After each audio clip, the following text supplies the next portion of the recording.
MS Purnima Enterprises present Second International Manipuri Short Fiction Film Festival 2022 organized by Imphal Film Production Manipur Film Forum Manipur gi meeting Makhada Department of Social Welfare Government of Manipur na sponsor tobiduna Let's Make Manipur Drug Free haiba theme asida Festival asi pangthokpada miyam punamakta chauba message ama piba fajaba film semaga thajinbiduna Film Festival asibu mapung phanbiu amadi saru yabiu soidana pung pagatpiu Second International Manipuri Short Fiction Film Festival 2022 da asugumlaba festival asigi yamna masak naraba award amasu oiriba Best Actor Female Award asibu donor tawiriba aikoina thoidoni kai khumna jaribi Dr. Kshetri Tama Adhakshya Imphal East Jila Parishad pu ikai khumna upjari du medam festival asigi su theme oiriba hausi aikoi lamdam asida drugs free uhensi haiba kholaw asida kari thodang lobo yaba ke habse madam na masi matang sta kari wakhlun thambiningi kitang phongdokpiu madam ngasi ipak film production manipur na organize tawduna pangthok pikadoriba International Manipuri Short Fiction Film Festival 2022 sigi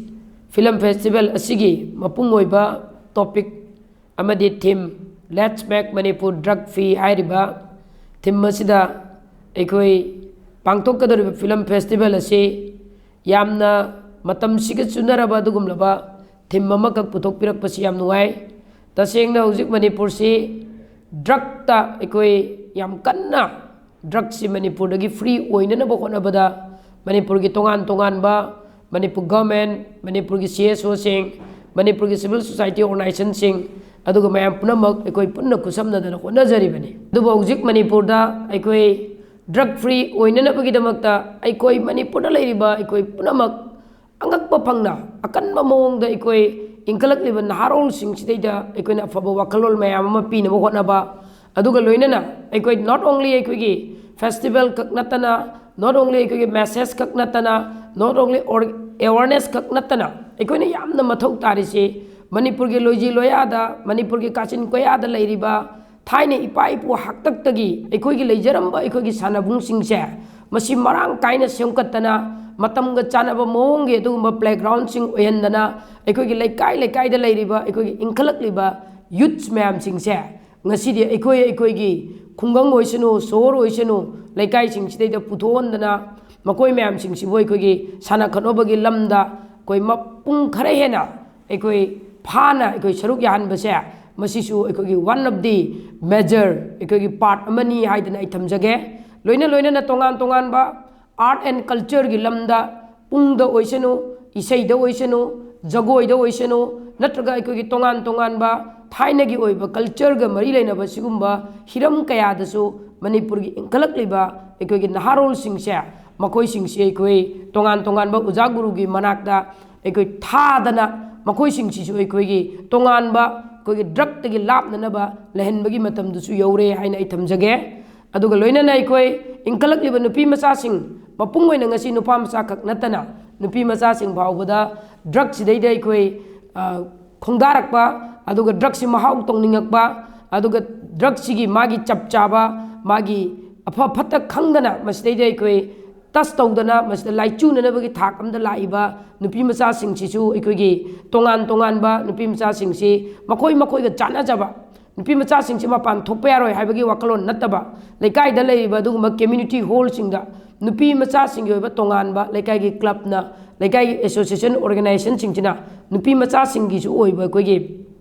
tongan ba koi nat ki culture gi dugumba training sing jagoi gi boiro isai gi boiro natraga ekoi gi tongan ba nupi macha sing na sanaba yaba indoor games mayam ama dugumba community hall sing sida su ekoi na semkat pidana sagat pidana ekoi tawbiragadi ekoi drug se masidagi moi sizina ningaktaba aduga ekoi gi sana kona bada jagoi isai da moin hena saruk yara agadi sigumba drug sidaida makoi laichu bagi changja sisu yam handarakani haibo wapam sima ai thamjage makata na hangjaningi se madam dagi aina su han haijakre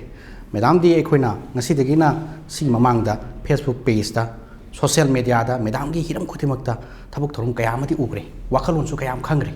ꯑꯗꯨꯕꯨ ꯍꯟꯗꯛꯀꯤ festival ꯑꯁꯤꯗ ꯃꯦꯗꯥꯝꯅ ꯑꯁꯨꯛ ꯆꯥꯎꯕ award ꯑꯃꯕꯨ donor ꯑꯣꯏꯅꯤ ꯒꯥꯅ ꯑꯣꯏꯕꯤꯔꯛꯏꯁꯦ ꯃꯁꯤ ꯃꯦꯗꯥꯝꯒꯤ ꯀꯔꯤ ꯋꯥꯈꯜꯂꯣꯟ ꯂꯩꯕꯗꯒꯤꯅꯣ ꯃꯁꯤꯝꯇꯒ ꯃꯤꯌꯥꯝꯗ ꯐꯣꯡꯗꯣꯛꯄꯤꯔꯝꯃꯨ ꯃꯦꯗꯥꯝ ꯐꯅꯤ ꯍꯥꯏꯖꯒꯦ ꯑꯩꯈꯣꯏ ꯉꯁꯤꯒꯤ ꯗ꯭ꯔꯒꯁꯤ ꯐ꯭ꯔꯤ ꯑꯣꯏꯅꯕ ꯍꯣꯠꯅꯕꯗ ꯑꯩꯈꯣꯏꯒꯤ ꯂꯩꯔꯤꯕ ꯃꯅꯤꯄꯨꯔꯒꯤ प्रजा ꯄꯨꯝꯅꯃꯛꯁꯤꯡ ꯑꯁꯤꯅ ꯇꯣꯉꯥꯟ ꯇꯣꯉꯥꯟꯕ ꯔꯣꯜ ꯂꯧꯕꯁꯤꯒꯤ ꯃꯅꯨꯡꯗ ꯃꯅꯤꯄꯨꯔꯒꯤ ꯐꯤꯂꯝ ꯍꯥꯏꯕꯁꯤꯁꯨ ꯃꯅꯤꯄꯨꯔꯒꯤꯗꯤ ꯑꯗꯨꯛꯀꯤ ꯃꯇꯤꯛ ꯑꯩꯈꯣꯏ ꯁꯌꯦꯡ ꯁꯦꯜ ꯑꯃꯈꯛ ꯑꯣꯏꯔꯤꯕꯅꯤ ꯃꯔꯝ ꯑꯗꯨꯅ ꯍꯥꯏꯔꯤꯕ ꯐꯤꯂꯝ ꯐꯦꯁꯇꯤꯚꯦꯜ ꯑꯁꯤꯗꯩꯗ ꯌꯥꯝꯅ ꯁꯣꯔꯠ ꯐꯤꯛꯁꯟ ꯑꯣꯏꯅ ꯃꯤꯌꯥꯝꯗ ꯎꯠꯂꯒ ꯃꯁꯤꯒꯤ ꯐꯦꯁꯇꯤꯚꯦꯜꯁꯤꯒꯤ ꯌꯥꯝ ꯃꯄꯨꯡ ꯑꯣꯏꯕ ꯁꯛꯇꯝ ꯑꯃꯈꯛ ꯑꯩꯈꯣꯏ ꯏꯄꯥꯛ ꯐꯤꯂꯝ ꯄ꯭ꯔꯣꯗꯛꯁꯟ ꯃꯅꯤꯄꯨꯔꯅ ꯑꯣꯔꯒꯅꯥꯏꯖ ꯇꯧꯒꯗꯧꯔꯤꯕꯅꯤ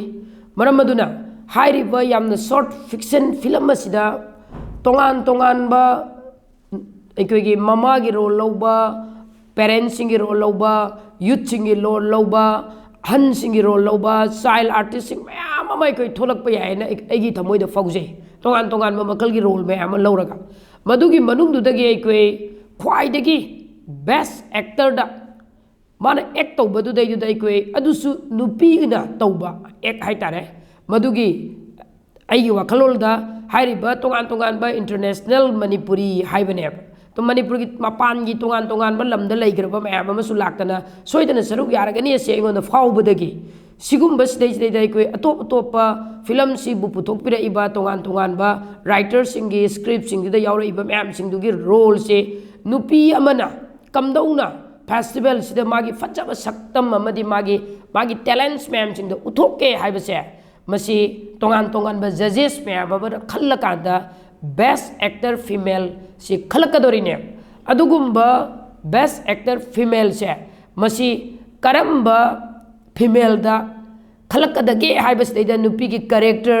नुपी की तौगदबा अदुगा नुपी सिगी मागी कदाई बोकी थाक ता खलकपनो हाइबसे एज ए नुपी अमो ओइना मदुआइ दुदैदुदा आइसु आर्टिस्ट सिंगबु प्रमोट तौबो ओइना मसिगी सिगुम्बा बेस्ट एक्टर फीमेल की सिगुम्बा डोनर से आई सामकना डोनर ओइजगे हाइदना इपाक फिल्म प्रोडक्शन मणिपुरदा आइना हाइजबनी हाइदना इस्माइना थमजगे मतौ करमना